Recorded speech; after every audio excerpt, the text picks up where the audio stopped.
Hello, I'm Mark Pulfer from Southland Transportation, and I'm a bus driver, and in between runs I work in the yards as a yard helper. On the weekends I do a little bit of shuttling as well. 30 odd years I worked in the fish and seafood industry, and during that time we also did school tours, or I would also go out to the schools. And one of the ladies I met, the teacher there, she was suggesting that because I was so good with kids, you'd make a good bus driver. So I went down and I applied. I went through the training, extensive training. I just loved the company. And from there, it's been one pleasurable ride after another. I've been with Southland for 10 years. What makes Southland Transportation different from any other employer are the people that I work with. Either I'm working with them during the day as fellow bus drivers or on the weekends shuttling as well. But the number one core value for me is integrity.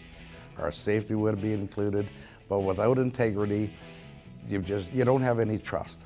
Okay, integrity builds trust with people. People here that we work with, they are just fantastic. The relationships that I have with the schools and the children, you can't buy that. Go into the school, introduce yourself first and let them know that you're going to be the bus driver. Kids, be honest with them, be respectful. Lay down the rules right from the start. Get to know them, okay? I usually have, at the first of the year, I send out a little survey for them. And they're young enough that we can have some fun. Okay, or what's your age, what's your name? Okay, tell me what your superpower is. And then give me 2 of your favorite songs. And then I'll download those. When you got a busload of kids and they're going down the road and they're all singing, they're waving their hats up in the air and we're having just a good time. We pick up these students. We take them to the school. We pick them up at the school. We deliver them safely home.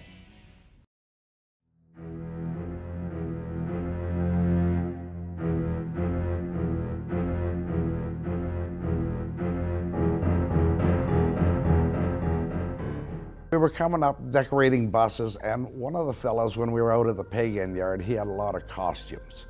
And he had a shark head. And I was always saying, I'm Mark the Shark from Gull Lake Park, because that's where I was from, Gull Lake Park in Ontario. Some of the children, they don't even know what my last name is. The cards come out, Mark the Shark, or Mr. Shark. And even the parents, they're calling me Mr. Shark. They don't know what my last name is, which is fine. It works well. We have such a great rapport between the teachers, the parents, and the kids. How can you not love doing this job? The yard work, I like to start at 5. And what are we doing? We're moving buses. Okay, we're getting those buses either in to get maintenance or to the drivers. Make sure the fluids are full. Very, very grateful drivers that we have here. Talk to the people, treat them with respect, you'll get nothing but respect back. I've had a lot of people ask me, in the 30 years that I worked in the fish and seafood industry, do I know how to cook salmon? Well, yes, I do know how to cook salmon.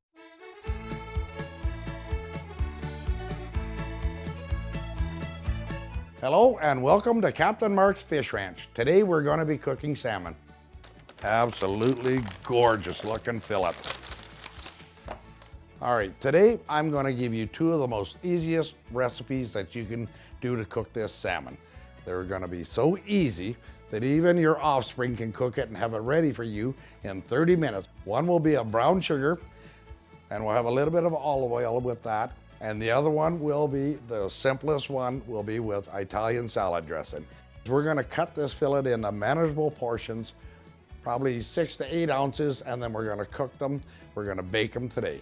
Before we do the glaze, what we're going to do is we're going to take a little bit of salt. We're just going to put that over top of the fillet here. Now we're going to take the olive oil. We're going to put that in a mixing bowl, add the soy sauce to it, brown sugar, and a little bit of pepper to it. And just to kick it up a notch, a little bit of garlic too as well. And then I'm going to put it on the sides too. I have some onion crisps, and I'm going to put those on the top of just a few of the fillets. And what they'll do is they'll crisp up really nice. We're going to put it in the oven at 400 degrees. Now I'm putting the Italian salad dressing straight onto the frying pan, and then we'll heat that up. Roughly 15 to 18 minutes on a medium heat. Add a little bit more of your Italian salad dressing to the top, and we'll let the frying pan take care of the rest.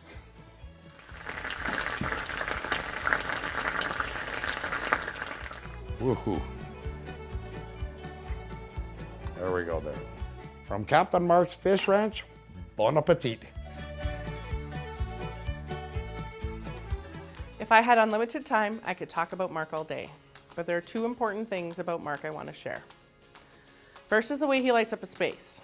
Have you ever known someone who the sound of their voice down the hall can bring a smile immediately to your face? That's Mark.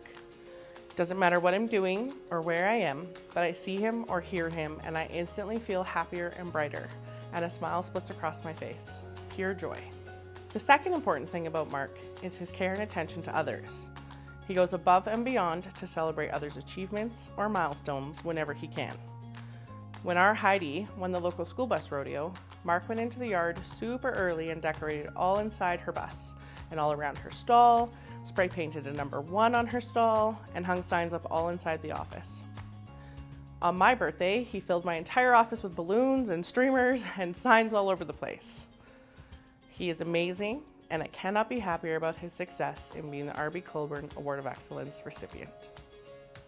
What do I know about R.B. Colborne? I never had the pleasure of meeting the man. I've heard he wanted to get down to go to ground level, talk to the employees, talk to the mechanics. I wish I could have met him. If you had one of those instances where they said, you know, if you could have lunch with someone, I'd like to have had lunch with them. I'd like to talk to them. Who have been some of the most important people in my life. Number 1 layoff would be my bride of 38 years. There's a little saying I have, and it's MLRS, and only she will understand that, and probably my 5 granddaughters. When I was working at the fish market, the president and CEO, he took me under his wing. Nothing would happen in my life if he hadn't have intervened and got me the help that I needed and guided me through there. I will be celebrating 40 years of sobriety thanks to that man this May. After I had got my license and I went up to get my route, I met Melissa. She wants to make sure that she's helping people. Okay, she's a great girl. She's been a great influence.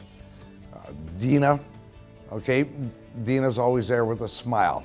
A couple of other fine, outstanding ladies, and they're also R.B. Colborne recipients.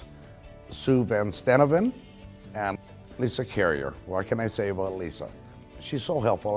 I'm a lucky person to know a person like her. I had absolutely no idea that I was being nominated for the R.B. Colborne Award of Excellence. That morning I came into work and Melissa had phoned the previous evening and she said, we want to talk about DVCRs. Next thing you know, in comes Dina and the general manager. Well, in the next few seconds, Murray and Kiri came through and they came walking down the hallway. That's when they notified me that I had been nominated. And I said, okay, that's great, that's fantastic. I said, it's an honor, it's an absolute honor just to be nominated. And then they informed me that I was the recipient of the award. Very, very emotional. Being the recipient of this award, it is so humbling. It is, I am so grateful to have worked with the people that I've worked with. It's a great team. And this goes from the drivers up to the senior management. It is such an honor. It's a humbling experience. And to the Pacific Western Group of Companies, thank you for letting me be part of this Legacy Award.